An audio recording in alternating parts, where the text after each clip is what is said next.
कार्यक्रम में ब्रजेश जी बहुत शुक्रिया आपका।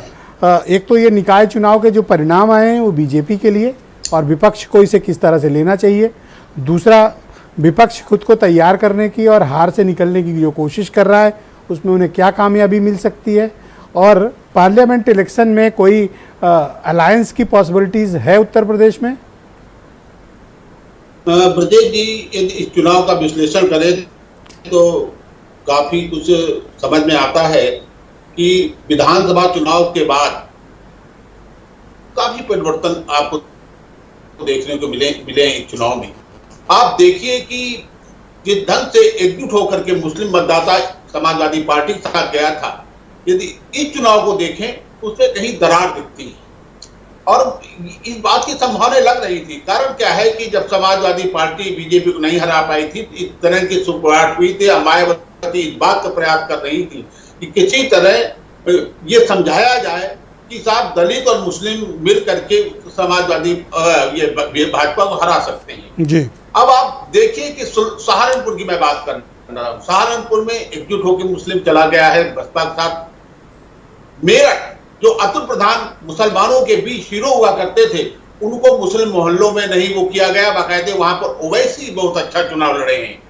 मुरादाबाद वहां कांग्रेस को वोट चला गया है। हाँ, बड़ा चौंकाने वाला था, जबकि ये मुरादाबाद साइकिल का सबसे स्ट्रांग होल्ड एरिया था। हाँ, मजबूत गढ़। और संभल में यही स्थिति हुई, ओवैसी बहुत अच्छा चुनाव लड़े हैं। मैं एक कितनी चर्चा करूं, इसके तमाम नाम लेने से फायदा नहीं है जी। तो समाजवादी पार्टी के सामने सबसे बड़ी चुनौती ये है कि वो अपने इस वोट बैंक को कैसे मजबूती लाते हैं। कारण कि लोकसभा चुनाव के पहले उन्हें मजबूती लानी पड़ेगी, फिर वही स्थिति ले जानी पड़ेगी कि जब उनको 90% मुस्लिम ने आंख बंद करके बाकायदे उनके पक्ष में मतदान किया था और तब उनको इतनी भारी सफलता मिली थी। तो ये सबसे बड़ी चुनौती है।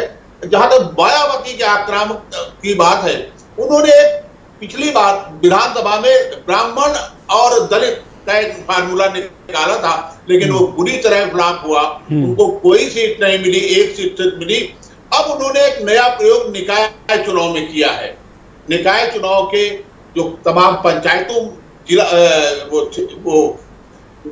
जो पंचायत ये दलित मुस्लिम गठजोड़ की तरफ बढ़ी है, वो चुनाव हुए, नगर पालिका परिषद के जो चुनाव हुए हैं और नगर निगम के कई चुनाव हुए, उसमें उन्हें लगता है कि मुस्लिम और दलित का कुछ कॉम्बिनेशन जो एकजुटता है वो दिख सकती है, इसलिए वो बीजेपी के वक्त आक्रामक होती चली जाएंगे।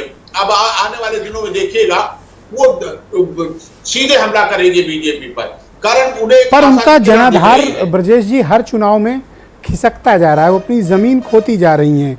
क्या इस बात की पॉसिबिलिटीज है कि मायावती जिस तरह की राजनीति कर रही हैं वो बाउंस बैक कर पाए यूपी में?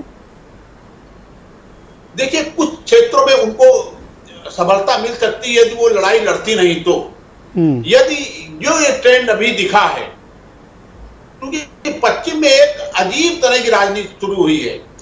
विधानसभा चुनाव में ज्यादातर मुस्लिम जो मतदाता उसे लगता था कि इस बार योगी सरकार जा रही है, विदाई हो रही है। मैं जब गया था तो लोग कहते थे कि साहब आपको कोई शक है, लेकिन जब नहीं विदाई हुई तो उन्हें लगता है कि अब क्या प्रयोग किया जाए। और बसपा का कैडर ये गांव-गांव बता रहा लोगों को कि साहब दलित और मुस्लिम वो एकजुट होकर इन्हें हरा सकता है। अब ये कितना कारगर होता है ये, लेकिन शर्त यह है कि अधिकांश वो मुसलमानों को टिकट दें जो उन्होंने नगर निगम के या पालिका और टाउन एरिया में किया। ये बात 17 में 11 उतार के उन्होंने ये एक्सपेरिमेंट किया है। ये एक्सपेरिमेंट निकाय में किया उन्होंने, पर ये खतरनाक और बड़ा जहरीला है। मतलब ये एक फायदा भी दे सकता है बीएसपी को और बीजेपी को भी फायदा दे सकता है, या बीएसपी को बहुत गड्ढे में पहुंचा सकता है। ये उनकी सफाई भी कर सकता है, बिल्कुल एकदम गिरा सकता है। लेकिन मतलब ये बहुत ही डेडली और खतरनाक दांव है। लेकिन वो उनके पास खोने को कुछ नहीं है जी। खोने को क्या है उनके पास?